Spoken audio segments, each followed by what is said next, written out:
Cubs fans. I know usually I come in with a lot more energy, and obviously we didn't win yesterday. That doesn't help the situation, but I think we all know why. Today is a much more somber day. We received some very unfortunate news for the Cubs franchise. Ryan Sandberg passed away at the age of 65 after battling cancer the past 2 years. So we're going to obviously honor Rhino as much as I can. I was born in 1991, so I truly didn't get to watch his greatness in person. So I'm going to rely on a lot of you in the comment section to do that for me. But let's get into these trade rumors first. Let's get into it. There's just a lot of drama. Obviously, it could be all made up. It could all be nonsense. And at the end of the video, we're going to talk about Ryan Sandberg, the man, the myth, the actual legend. And once again, just rest in peace to an absolutely great baseball player, but even better human being. So, all right, let's just get into this first. So apparently, according to the Fish on Fry, it's a Twitter account, he's pretty connected with the Marlins. The Marlins are holding out for the Cubs' top two prospects. They want Owen Casey and not Edward Cabrera. We want Edward Cabrera, but they want Owen Casey and Jackson Wiggins. So they're going to milk it to the deadline to see how much they can extort from the Chicago Cubs. And honestly, that's just going to be a no for me, dog. I mean, I might as well just wait. The Cubs do have some minor league reinforcements that should be coming up. Maybe the Cubs just want to continue to give Ben Brown more of a runway, right, to continue his development progress. Obviously, Jordan Wicks is down there developing. It's kind of starting to lean that he might not be all too good for as well, but Javier Assad, who has been very solid for this ball club, I'd say the past two seasons, he has been battling this oblique injury for months now. Hopefully he can come back. He was an excellent fifth starter for us these past two seasons, and I would like to see him continue to fill that role. So if that's the price of Edward Cabrera, I'm good on that one, Cubs Nation. I'm personally good on that one.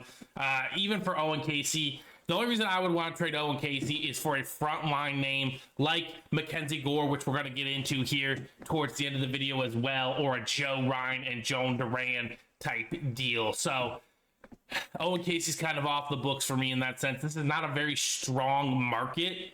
So the sellers are trying to leverage as much as they can because there's just not a lot out there for the buyers to get at. And that can drive the price up. Just a lot of ensuing drama, right? Just as a brief note, Eugenio Suarez did get hit in the hand yesterday. The x-rays did come back negative, but does that affect the price of him? Who knows? It's just crazy how it is all working out. So if there's truth to this and the Marlins are holding out on Edward Cabrera to extort more prospects, I'm good. I'm good on him because if I was going to give out a lot of prospects, it's for bigger names like McKenzie Gore and or Joe Ryan. So we're going to get into McKenzie Gore in a moment, but we did have some more baseball drama as the Guardians pitcher Emmanuel Clase was put on paid administrative leave due to potentially being in a baseball gambling scandal. Just wild sequence, right? Because the Cubs have been connected to this guy as well through the trade walls. It was a potential back-end reliever the Cubs were interested in as well. Jed, maybe buy low? I don't know. I'm just kidding. But either way, Cubs are going to...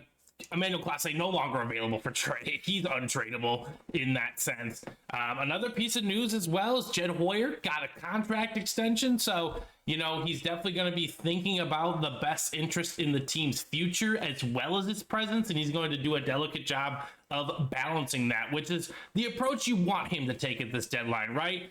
And also, if these players are just going to keep taking themselves out of the trades, then that works too, right? That kind of makes our targets a little bit easier because there was a list I gave you guys a few videos ago. There were so many names on that list. Now names have just been chopped off, right? Like Bubic, he's out for the year now. Seth Lugo extended to got an extension from the Royals. And now Clase, he's been suspended by the team. So again, no need to go after any of these guys. The only problem with that is now the market drives the price up for the likes of Mitch Keller, for the likes of Eugenio Suarez and Merrill Kelly and Zach Gallen, even though Zach Gallen isn't necessarily performing to the level that we have seen him do before. So Just a little bit of tad news and notes there.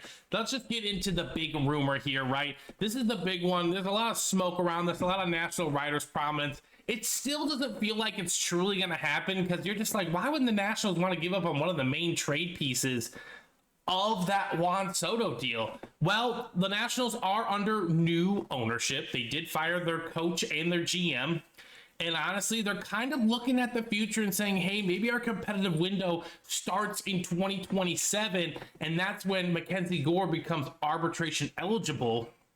And it might not necessarily be in the team's best interest to have him be at a sky-high price, have to pay him and supplement the team. Ken Rosenthal and Jeff Passan have been on the record saying that the minor league system for the Nationals is not where they need it to be to help this core compete now. Do they want to keep the bats of James Wood and CJ Abrams? Absolutely, but McKenzie Gore might not fit the timeline of this team. Now, the rumors are tied to the Cubs. I haven't heard them tied anywhere else necessarily, but I know the Nationals want a lot. Cost-controlled pitching is a luxury, and there is a premium to it, okay? I've seen multiple trade rumors and offers out there for him. I think the main one that I'm seeing, though, is, obviously one in the prospects number 1 and 2. That's going to be Owen Casey and Moises Ballesteros.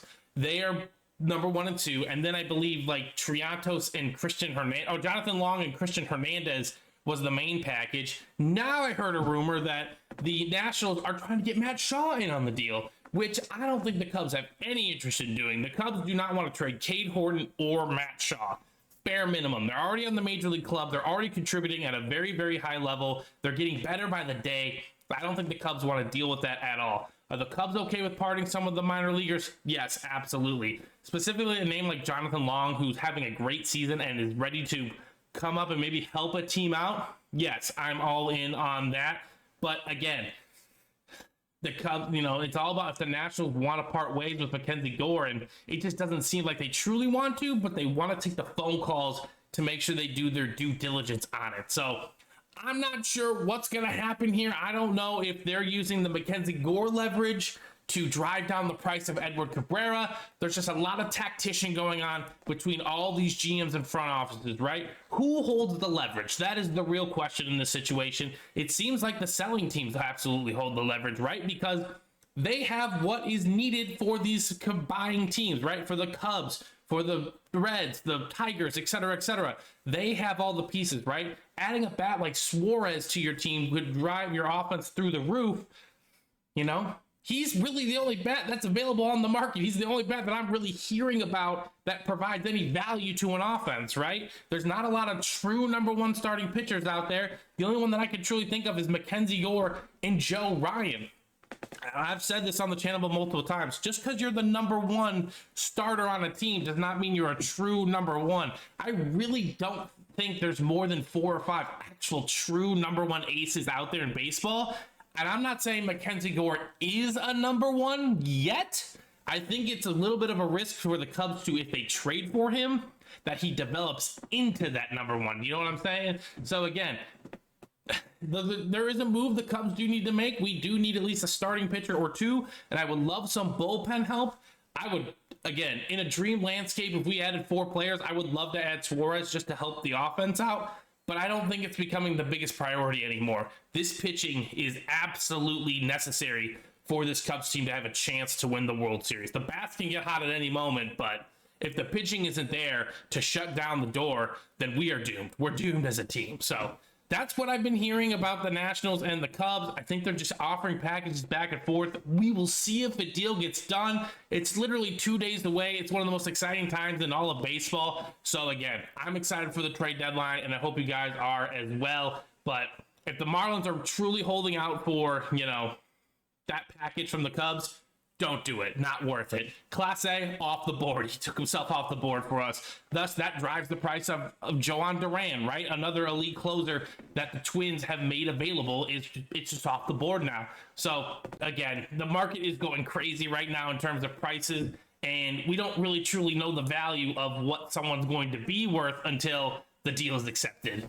We saw Josh Naylor get traded for the number 13 and number 16 prospects. And I think Josh Naylor is a very solid ball player. And we also saw Ryan McMahon, who had cost control on him. Yes, he's having a down year in Colorado, no doubt. But he also got traded for number 8 and number 21 in the Yankees organization. So to me personally, it feels like the rentals are not as highly valued as the Diamondbacks want them to be. But who's going to pay the price? That is the question. Are the Diamondbacks truly that desperate to unload some of these names so that they can get something in return and start rebuilding for the next few years?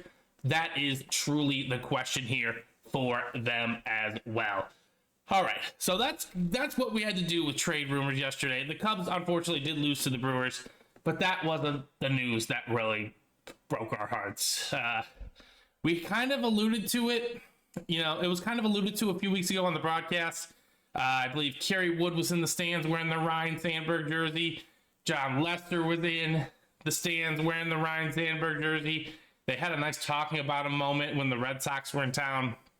And unfortunately, we did receive the news yesterday that Ryan Sandberg, sadly, passing away at the age of 65 due to cancer. And man, I never personally got to meet him. And again, I never personally got to watch him. So this is your chance.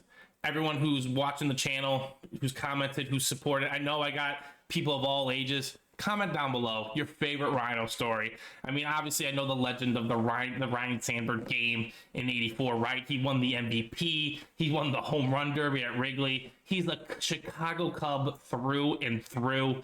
I'm not going to say that I want to play second base because of him, because that's not true, but I kind of find it fitting that when growing up, I loved playing second base. It kind of like spiritually met me there, like it's cool that the Cubs had that star of a second baseman. Second baseman is not a sexy position.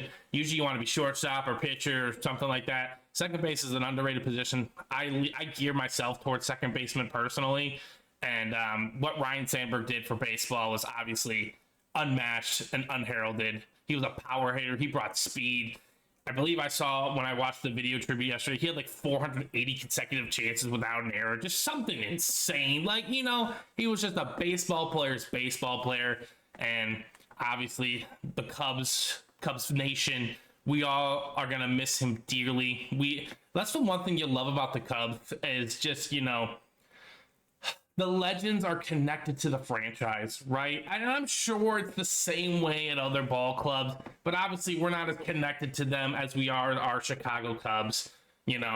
I would always see, Andre Dawson around the ballpark, right? You see Ernie Banks at the ballpark. Obviously, when I'm growing up, I'm listening to Ron Santo, and yeah, he's the color commentator, but he's the real color commentator because he's just like, what are you doing on there? Those kind of things. Just Rhino, obviously, when you hear the stories about him, you hear, you talk about the baseball player, right? Hall of Fame career, 10-time All-Star, but Hall of Fame human being. So gracious, so kind with all of his time to whoever. He was grateful for all the fans that truly loved him.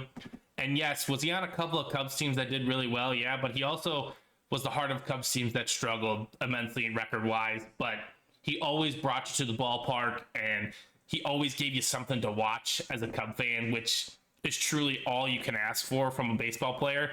Since the individual baseball player can maybe have such a little impact on the day-to-day game, he had such a big impact on the day-to-day game, which not every ball player does. And that's just how incredible he was as a baseball player. And yeah, he's going to be very, very missed. And he was taken too young. 65 is way too young of an age, but I hope, he's feeling healthy up there.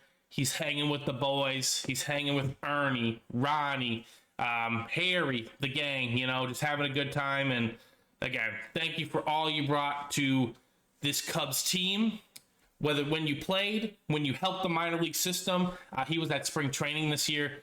Ryan Sandberg, one of a kind guy, one of a kind human being. So again, please leave your comments. You guys can obviously share your thoughts on the trade rumors and all that speculation. I do love hearing that. But for today's video, I want to hear everyone's thoughts on Rhino. Okay, I want to hear your stories, even if it was just a random game you went to. I want to hear it. Rhino was that incredible of a ball player.